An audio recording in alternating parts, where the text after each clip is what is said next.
তুমি কি কখনো ভেবেছ যে তুমি সেই মানুষটির কাছে শুধুমাত্র একটি অপশন হয়ে রয়ে গেছ, যে তোমাকে কখনোই পুরোপুরি বোঝে না, যে তোমার গুরুত্ব কখনো অনুভব করে না? তুমি যা দিয়েছ তার চেয়েও বেশি সে সব সময় চেয়ে গেছে, কিন্তু কখনো নিজেকে ফিরিয়ে দেয়নি। এখন ভাবো, তোমার কি সত্যি এমন মানুষকে প্রয়োজন যে তোমাকে ছাড়া শান্তিতে ঘুমাতে পারে না, নাকি তাকে যে তোমাকে নিজের জীবনে একটি প্রয়োজনের চেয়ে বেশি কিছু মনে করে না? এই ভিডিওতে আমি তোমাকে সেই তেতো সত্যিটা বলতে যাচ্ছি, যা হয়তো তোমাকে কেউ বলে না। কিভাবে নিজের গুরুত্ব এমনভাবে তৈরি করবে যে তোমার অভাব তার হৃদয়কে দগ্ধ করবে, কিভাবে সে তোমার কথা ভেবে ভেবে অস্থির হবে, এবং কিভাবে তুমি নিজেকে আর কখনো দুর্বল হতে দেবে না যদি তুমি নিজেকে বদলাতে সত্যিই প্রস্তুত থাকো। যদি তুমি চাও সেই মানুষটি দিনরাত শুধু তোমাকেই মনে করুক, তবে এই ভিডিওটি শেষ পর্যন্ত দেখো, কারণ এখানে কোনো অজুহাত চলবে না। আর হ্যাঁ, ভিডিওর শেষে আমি তোমাকে এমন একটি রহস্য বলবো যা তোমার সম্পর্কের পৃথিবীকে চিরদিনের জন্য বদলে দেবে। তাই এখন ভিডিওতে টিকে থাকো এবং নিজের হৃদয়কে উন্মুক্ত করো, কারণ এই ভিডিওটি বিশেষ করে তোমার জন্য। তুমি কি কখনো কাউকে এতটাই ভালোবেসেছ যে তার সকাল তোমার ছাড়া অসম্পূর্ণ মনে হয়, তার রাতগুলো তোমার কথা ছাড়া শূন্য লাগে? তুমি তার জীবনে ধীরে ধীরে প্রয়োজন হয়ে ওঠো। প্রতি সকালে গুড মর্নিং এর একটি লাইন, প্রতি সন্ধ্যায় কি খেলে, কেমন আছো, এরকম ছোট ছোট প্রশ্ন কোনো মানুষের অভ্যাসে পরিণত হয়। আর তারপর যখন তুমি সেই সব দেওয়া বন্ধ করে দাও না, তখন সামনের মানুষটির আত্মার মধ্যে নীরবতা নেমে আসে। তুমি প্রয়োজন হও, তারপর চুপচাপ দূরে সরে যাও। কারো জন্য এতটাই করো যে সে তোমার উপস্থিতিকে নিঃশ্বাসের মতো নিতে শুরু করে। তারপর একদিন নিজেকে তার পেছন থেকে সরিয়ে নাও, ব্যাস চুপচাপ। না কোনো অভিযোগ, না কোনো তর্ক, শুধু নীরবতায় গায়েব হয়ে যাও। তুমি দেখবে সেই মানুষটি ধীরে ধীরে ছটফট করতে শুরু করবে। প্রতিটি নোটিফিকেশনে তার বুক ধক করে উঠবে। প্রতিটি কলে তার মনে হবে যে সেটা তুমি, এটা কোনো গেম নয়, এটা একটা রিয়ালিটি। মানুষ তোমাকে তখনই বোঝে যখন তুমি থাকো না। অভাব বোধ করার শুরু তখন হয় যখন সে তার বন্ধুদের হাসতে দেখবে, যখন সে কোনো গানে ডুবে যাবে, তখন তোমার কথা তার মাথায় ঘুরবে। যখন সে একা হবে, তখন তোমার অনুপস্থিতি সবচেয়ে বেশি বিঁধবে। আর এখান থেকেই শুরু হয় সেই অস্থিরতার যার কোনো চিকিৎসা নেই। স্টোইক ফিলোসফি কি বলে? স্টোইক চিন্তা বলে দূরত্ব অনুভব করানোর সবচেয়ে পাওয়ারফুল উপায় হল যখন আমরা সারাক্ষণ কারো মধ্যে নিজেকে ডুবিয়ে রাখি, তখন সে আমাদের হালকাভাবে নিতে শুরু করে। সে ভাবে যে আমরা তো আছি প্রতি মুহূর্তে, প্রতি মোড়ে। কিন্তু যখন তুমি একদিন শুধু চুপ হয়ে যাও, তখন নিস্তব্ধতা কথা বলতে শুরু করে। সেখান থেকেই শুরু হয় তার উপলব্ধি করা, তার নিজেকে প্রশ্ন করা, আমি কি হারিয়ে ফেললাম? তোমার নীরবতা তার অস্থিরতা হয়ে যায়। যে মানুষটি কখনো তোমার সাথে দিনে ইহবার কথা বলতো, সে এখন তোমার একটি শিনের জন্য তৃষ্ণার্ত থাকে। যে আগে সব কথা বলতো, এখন শূন্যতায় নিজের সাথে কথা বলে। তুমি যখন ছিলে তখন সে তোমার গুরুত্ব বুঝতে পারেনি। এখন তুমি নেই, তাই সে সেই প্রতিটি মুহূর্তকে যাপন করছে যেখানে তুমি তাকে নিজের সময় দিয়েছিলে। সম্পর্কের সবচেয়ে বিপজ্জনক মোড় হল ওভার অ্যাভেইলেবিলিটি। তুমি প্রতি মুহূর্তে তার জন্য থাকো, তাই সে এটাকে অভ্যাসে পরিণত করে নেয়। তারপর সেই অভ্যাসকে প্রয়োজন এবং প্রয়োজনকে অধিকার মনে করে নেয়।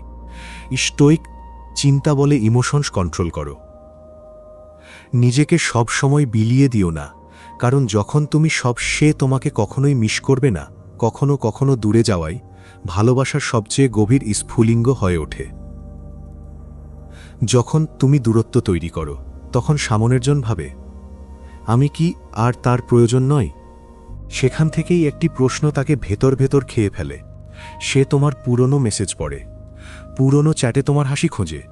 সে ঘুমানোর সময়ও জেগে থাকে শুধু এটা ভেবে যে কাশ সে যদি আবার ফিরে আসতো। কিন্তু তুমি ফিরে আসো না, কারণ এখন তুমি স্টোইক হয়ে গেছো।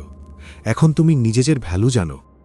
এখন তুমি জানো যে কারো কাছে তোমার দাম তখনই স্পষ্ট হবে যখন তুমি নিজেকে পিছিয়ে নেবে। এখন কি করতে হবে? পয়েন্ট নাম্বার 1, প্রতিটি জিনিস সাথে সাথে দিয়ে দিও না। নিজের সময়, নিজের আবেগ, নিজের উপস্থিতিকে মূল্যবান করো। পয়েন্ট নাম্বার 2, যখন তুমি দেখবে সামনের জন তোমাকে হালকাভাবে নিচ্ছে, শুধু ধীরে ধীরে দূরত্ব তৈরি করে নাও। পয়েন্ট নাম্বার 3, আর তারপর দেখো কিভাবে তার পৃথিবী নড়ে ওঠে।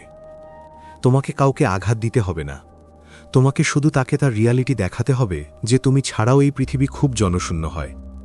যখন তুমি তার প্রয়োজন হয়ে আবার নীরবতায় দূরে সরে যাও, তখন সে দিনরাত শুধু তোমার কথা ভাবে। কারণ যেমনটা স্টোইক ফিলসফি বলে, তোমার অনুপস্থিতি তোমার সবচেয়ে বড় প্রভাব। কখনো ভেবেছ কোনো মানুষের চোখে তাকানোর আগে তোমাকে নিজের আত্মার কতটা গভীরে নামতে হয়?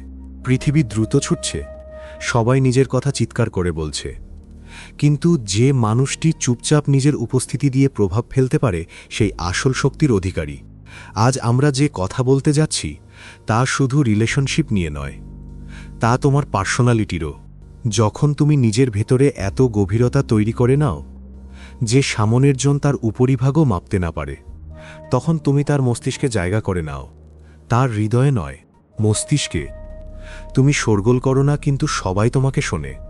স্টোইক ফিলসফি আমাদের শেখায়, নিজের ওপর এতটাই কাজ করো যে তোমার প্রশান্তি অন্যদের অস্থিরতা হয়ে যায়। মানে কি? মানে হলো এই যে তুমি এত স্টেবল, এত পিসফুল, এত কাম হয়ে যাও যে সামনের জনের নিজের ভেতরে তোলপাড় অনুভূত হতে থাকে। প্রশান্তির উপস্থিতি ঝড়ের অনুপস্থিতির চেয়েও ভারী হয়। যখন তোমার উপস্থিতি একটি শান্তির মতো হয়, মানুষ তোমার পাশে বসে নিজেকে ঠিক মনে করে। আর যখন তুমি থাকো না, তখন তারা নিজেদের ভয় পেতে শুরু করে। কেন? কারণ তারা তোমার মতো গভীরতা আর কোথাও পায় না। গভীরতা কোনো দেখানোর জিনিস নয়, এটা তো অনুভব করানো হয়। তোমাকে ঘন্টার পর ঘন্টা কথা বলার প্রয়োজন নেই। তোমার একটি লুক, একটি হুম, একটি শান্ত হাসি, এতটুকুই যথেষ্ট কাউকে ভেতর পর্যন্ত নাড়িয়ে দেওয়ার জন্য। কারণ যখন মানুষ নিজের থেকে বিচ্যুত হয়ে যায়, তখন সে তাকেই খোঁজে যে নিজের মধ্যে সম্পূর্ণ।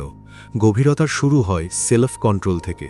যখন তুমি প্রতিটি উস্কানিতে রিয়্যাক্ট করো না, যখন তুমি প্রতিটি ইমোশনকে এক্সপ্রেশন বানাও না, যখন তুমি নীরব থেকেও সবচেয়ে বেশি কথা বলে দাও, এখান থেকেই শুরু হয় আসল গভীরতা, স্টোইক চিন্তা বলে।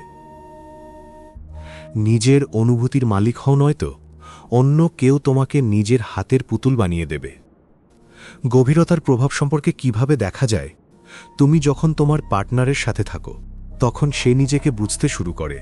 তুমি কোনো পরামর্শ দাও না, কোনো জাজমেন্ট করো না, শুধু শোনো, এবং এটাই তোমাকে অন্যদের থেকে আলাদা করে তোলে।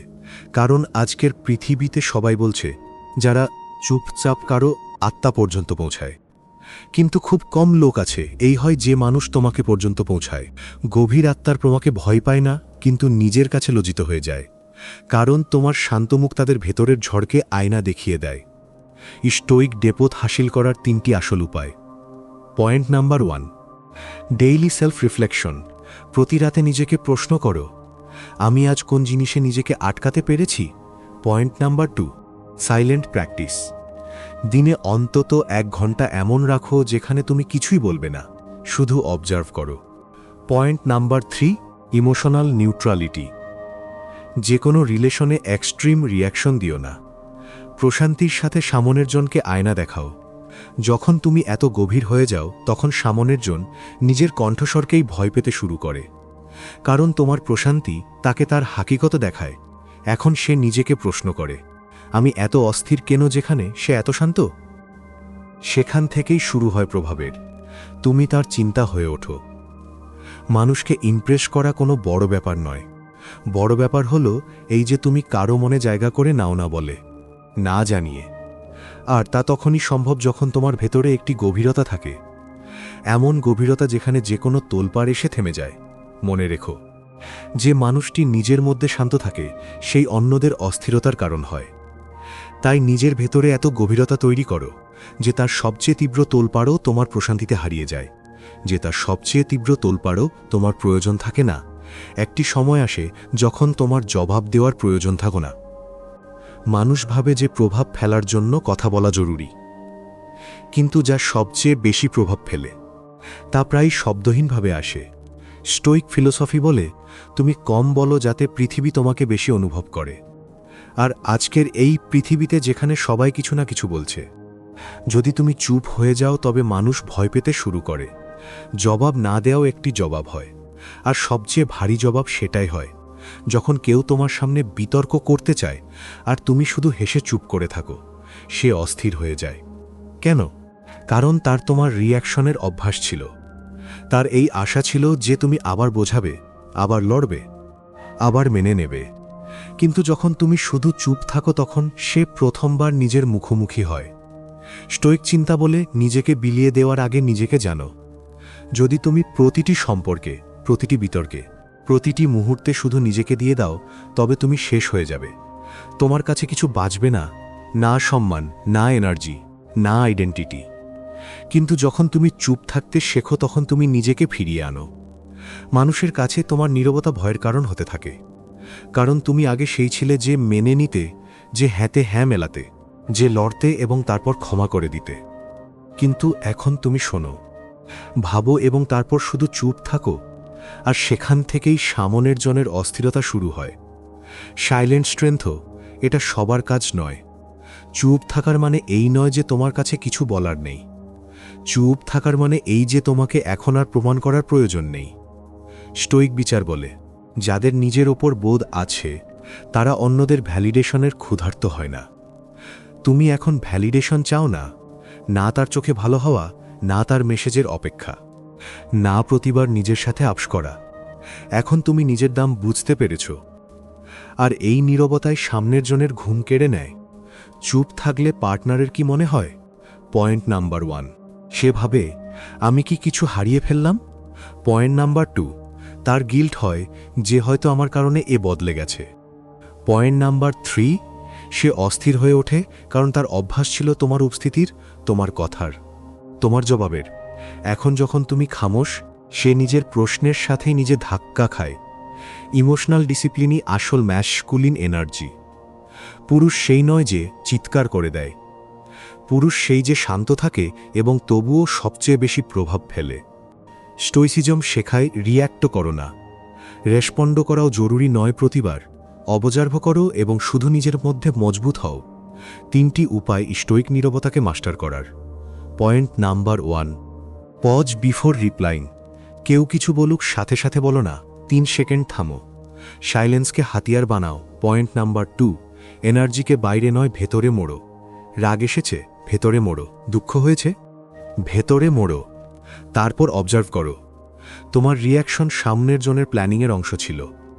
পয়েন্ট নাম্বার 3, প্রেজেন্সকে ভাইব্রেশনাল বানাও।